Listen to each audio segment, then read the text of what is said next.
तो लोगों को पता लगेगा कि भाई कितनी बड़ी चीज हमारे साथ आया, जिसको कि हम ना पत्थर समझ रहे हैं, वो तो साला हीरा है। अब समझ में आएगा। देखिए मैं बताता हूँ। एनएफटी का फुल फॉर्म होता है नॉन फंजेबल टोकन। नोट करना है, नोट भी कर सकते हैं। एनएफटी का फुल फॉर्म होता है नॉन फंजेबल टोकन, एनएफटी। ठीक है, एक हुआ एनएफटी और एक दूसरा होता है एफटी। ठीक है, एक होता है एफटी और एक होता है एनएफटी। ठीक है, तो एफटी होता है फंजेबल टोकन। एफटी मतलब फंजेबल टोकन और एनएफटी मतलब नॉन फंजेबल टोकन। नोट करना, नोट कर सकते। अब दोनों में डिफरेंस आपको समझ बताते हैं। एफटी टोकन वो है, फंजेबल टोकन वो है जिसका वैल्यू जो है कोई एक फिक्स रहता है और पूरे धरती पे सब जगह उसका वैल्यू वही रहता है। ठीक है, उदाहरण के लिए बिटकॉइन। बिटकॉइन अगर 73 लाख का भारत में है तो लंदन में भी 72 लाख का है, चाइना में भी 72 लाख का, पूरे धरती पर 72 लाख का है। ठीक है, फ्रैक्शन में थोड़ा बहुत डिफरेंस हो सकता है, तो पूरे धरती पर सब जगह 72 लाख का है। तो बिटकॉइन एक फंजेबल टोकन हुआ। ठीक है, हमारा एलजीएनएस वो भी एक फंजेबल टोकन हुआ।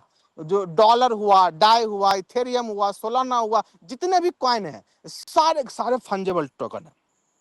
ठीक है, तो कोई भी कॉइन आपके नजर में आए, सिवाय इनू हो चाहे जो भी हो, सब के सब को है फंजेबल टोकन है।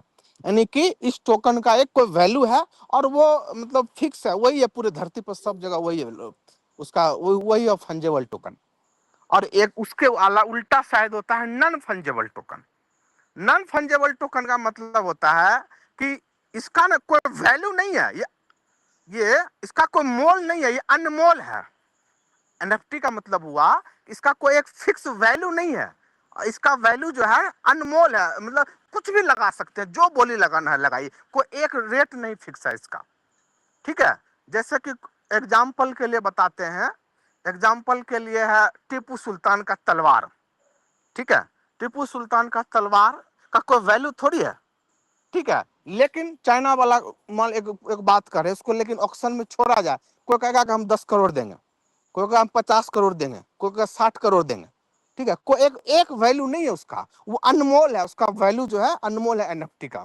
ठीक है, तो कोई भी कुछ भी उसका प्राइस लगाता है कि भाई हम इतने में लेंगे, हम इतने में लेंगे। दूसरा एग्जाम्पल है मोनालिसा का पेंटिंग, जो आप देखते होंगे, एक लड़की की पेंटिंग रहती है दीवार पे। लियोनार्डो दा विंची था एक पेंटर, उसने बनाया था, आपके दीवार पे बहुत जगह दिखेगा, एक लेडीज का फोटो, बहुत सुंदर फोटो है। वो भी एक एनएफटी है। एनएफटी है, उसका कोई वैल्यू नहीं है कि भाई इसका दाम जो है, इस मोनालिसा का पेंटिंग का दाम 10,000 रुपया है, पूरे दुनिया में कहीं भी जाकर लो 10,000 मिलेगा, ऐसा नहीं है। वो मोनालिसा का पेंटिंग कोई 10 करोड़ में भी बेचता है, कोई 500 में, कोई 200 में बेचता है, कुछ भी रेट में बेचता है, वो अनमोल है वो। ठीक है, उसका कोई रेट नहीं है वो। दूसरा एग्जाम्पल है एनएफटी का।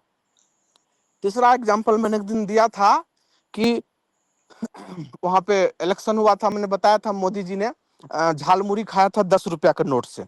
ठीक है, अब 10 रुपया का नोट जिस दुकानदार को दिया ना, अब उस 10 रुपया को नोट लेने के लिए लोगों ने कोई लोग कह रहा मैं 1 लाख दूंगा, हमको 10 रुपया का नोट दे दो, कोई कह रहा मैं 5 लाख दूंगा, वो 10 रुपया का नोट दे दो, कोई कह रहा हम 2 लाख देंगे, हमको 10 रुपया का नोट दे दो।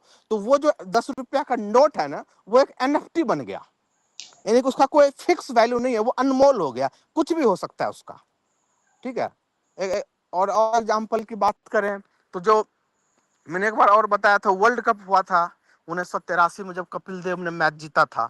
तो मैच जीता था तो कपिल देव का जो टी शर्ट था, जिसपे उसका नाम लिखा था टी शर्ट, या फिर जो बॉल था, जिस बॉल से कपिल देव ने पूरा मैच जीता था, वो बॉल भी एक एनएफटी बन गया। कायदे से तो एक बॉल कितने का आता होगा, 100 200 500 रुपए का एक बॉल आता होगा, लेकिन जब वो एनएफटी बन गया तो अनमोल हो गया। पूरे धरती के लोग चाहते हैं कि हम 1983 वाला वर्ल्ड कप में का जो वो है बॉल है, वो हम दे रहे 50 करोड़ दे रहे, हमको वो बॉल दो, क्योंकि हम 200 करोड़ दे रहे, हमको वो बॉल दो। अनमोल हो गया वो। ठीक है, एक और एग्जाम्पल बताते हैं कि कभी आपने सुना होगा 5 रुपए का सिक्का है, वैल्यू है उसका 5 रुपया, है ना, लेकिन लोग पागल रहते हैं उसको 500 में खरीदने के लिए, 10 करोड़ में खरीदने के लिए पागल रहते हैं। हम 10 करोड़ देते, हमको 5 रुपया का कॉइन दे दो। इनका अनम्यूट हुआ। ठीक है, तो कहने का मतलब यह है कि एनएफटी जो है ना, एक अनमोल चीज है। ठीक ना, एक और लास्ट एग्जांपल देते हैं एनएफटी का, उससे आपको क्लियर हो जाएगा कि जैसे सपोज करिए आपके गांव देहात में दुर्गा पूजा का मेला होता है ना, दुर्गा पूजा का मेला हो रहा है और उसमें लगभग 30,000 40,000 लोगों की क्राउड आ गई, भीड़ आ गई, है ना।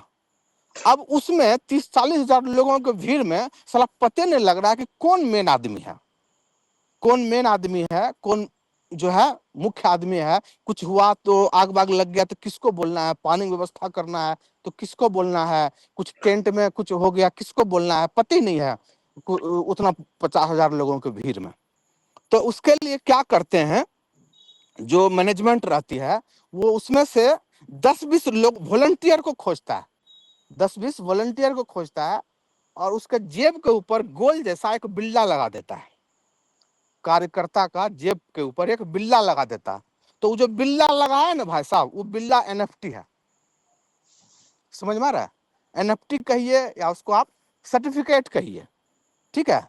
तो उसी तरह से ओरिजिन में अभी 25 लाख लोग हो गया, 25 लाख लोग में पते नहीं लग रहा है कि कौन ज्यादा काम कर रहा है, कौन ज्यादा मेहनत कर रहा है, किसको हम ज्यादा इनाम दे, पते नहीं लग रहा है, ठीक है। तो उसके लिए एनएफटी जो है ना आपके लिए एक सर्टिफिकेट का काम करेगा, ठीक है, आपके लिए एक सर्टिफिकेट का काम करेगा कि भाई अच्छा पूरे 25 लाख में है ना 3,000 लोगों के पास एनएफटी है, तो ये 3,000 लोग हैं जो कि 25 लाख लोगों को लेके आए। दोबारा इसको समझिएगा, जब हमारा पहला फेज चल रहा था ओरिजिन फेज, तो उसमें जो कम्युनिटी बिल्डअप करना था, तो ये इतना बड़ा कम्युनिटी किसने बनाया है ना, तो V6 ने बनाया, V1 ने बनाया, V5 ने बनाया। तो ये सब जो है इस सबको एक अलग से पहचान देने के लिए हमको एनएफटी दिया रहा।